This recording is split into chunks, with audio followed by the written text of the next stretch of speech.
For those of you who know me, you will know that I like to talk about the love of God, demonstrated to us in the person of Jesus Christ.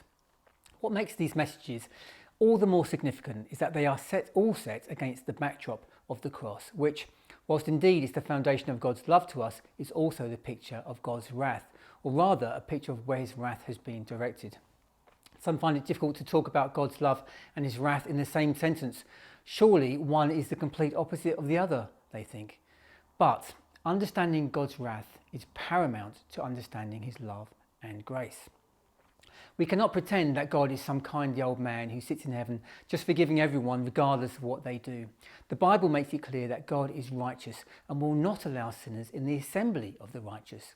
Romans 1:18 tells us that the wrath of God is revealed from heaven against all ungodliness and unrighteousness of men who suppress the truth in unrighteousness. We are all familiar with laws and how they work. Without them, the universe would cease to exist. Our civilizations are ordered by laws, and everything would soon fall into anarchy should they be abolished. If we accept this simple statement, then it will help us understand the wrath of God and why it is a necessary component in the life of man. We know that when we are coming under law, because there is always a price to pay for breaking it, the price one pays will usually reflect the law that has been broken. We can understand that when God spoke to Adam and said, "If you eat of the tree of the knowledge of good and evil, you shall surely die," he was outlining a law, what Paul describes in Romans 8 as the law of sin and death.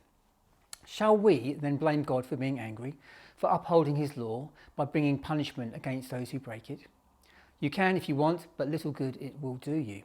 What we will do is read about God's own plan for us to avoid his wrath, his judgment. We all know John 3:16, which reads, "For God so loved the world that he gave his only begotten Son, that whoever believes in him should not perish but have everlasting life." But in verse 17 to 18 we see why we are perishing. For God did not send his Son into the world to condemn the world, but that the world through him might be saved. He who believes in him is not condemned, but he who does not believe is condemned already, because he has not believed in the name of the only begotten Son of God. Later in verse 36 we read, "He who believes in the Son has everlasting life, and he who does not believe the Son shall not see life, but the wrath of God abides on him." All have sinned and fallen short of the glory of God, Romans 3:23 tells us. The wrath of God abides on all mankind. The wrath of God is simply God's righteous nature at work, upholding and defending what is holy and good. But we have just read that the world might be saved through God's Son, that the condemnation due to all men can be removed. How God does this is not by removing his wrath, but by redirecting it, all of it, on his Son. His own perfect law-abiding Son, who out of love chose to take the wrath of his own Father onto himself and paid the price of a lawbreaker. "On that day you shall die," were the words that have rung out through the millennia. And here was the Son of God taking upon himself that punishment, dying a death and taking the curse of law-breaking upon himself, becoming a curse for us and in the process healing us, restoring our relationship to God, removing our condemnation so that we can stand confidently before him. The cross is never to be simply understood as a symbol of God's love, but as a symbol of the high price that was paid for you and me. It is a symbol of pain and anguish, of one person taking upon himself the sin of the whole world, past, present and future. It is a price tag that we can wear around our necks with love and thankfulness. Jesus tells us in John 15:13 that greater love has no one than this, than to lay down one's life for his friends. The price Jesus paid shows the incredible value he placed upon you and me. Dare we undervalue or take for granted this love of God towards us?